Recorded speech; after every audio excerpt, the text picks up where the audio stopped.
if you want to break with these imperialist forces, it's simple. We denounce the agreements. Everything starts from there. I think the example of Chad in any case is tangible.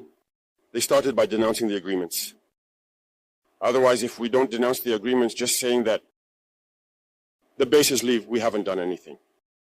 Because the problem lies in the colonial agreements, the defenses that have been signed since independence. The most dangerous is not the one you see in the bases. The most dangerous are the military advisors. Military advisors exist in all these countries. They existed in Burkina as well until the end of 2022, until we took responsibility. And who are these military advisors? They are the ones who are supposed to implement France's policy. Here, they must work to make our armies very weak so that France can always have the argument to exist here. Under their influence, they had succeeded. Our sentinels were therefore standing guard with sticks. That's what France wants from our armies. When we reach this stage, we have no choice but to want them to come and settle. But the Burkinabe army managed to get rid of the military advisors.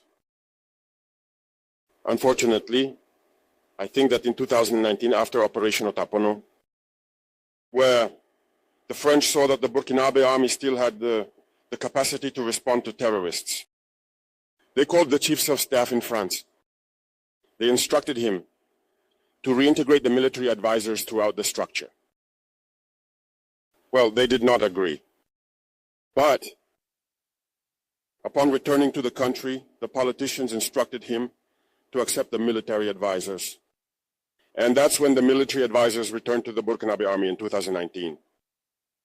With all the consequences we know, the army was on the verge of disappearing in the years 2020, 2021. And indeed, this is the time when many soldiers had to desert because there was no longer any hope.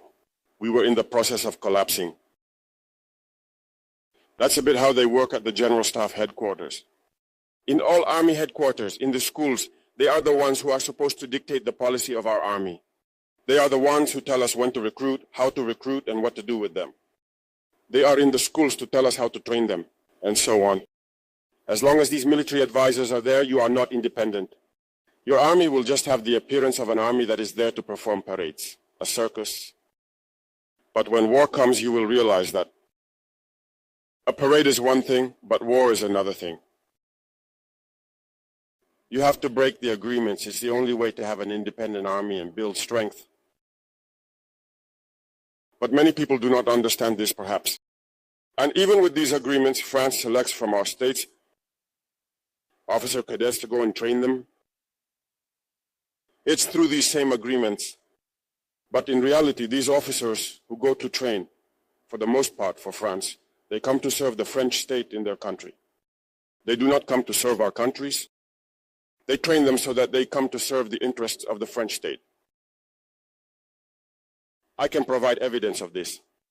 When we revolted, many officers in Burkina who were trained in France were immediately contacted to tell them that it was time to take action because you were trained for this, to serve France's interests. Most of these officers reported back to us. We took note and we continued to monitor. When an officer trained in France returns to his country and unfortunately dies, either by accident or on the battlefield. In France, there is a night of tribute to the fallen in the army, as there is everywhere else. During the night of tribute to the fallen, the name of the officer in question is mentioned, and it is said, died for France. They do not train him to serve his country, they train him to serve their state. And in many African states, there are plenty of such officers.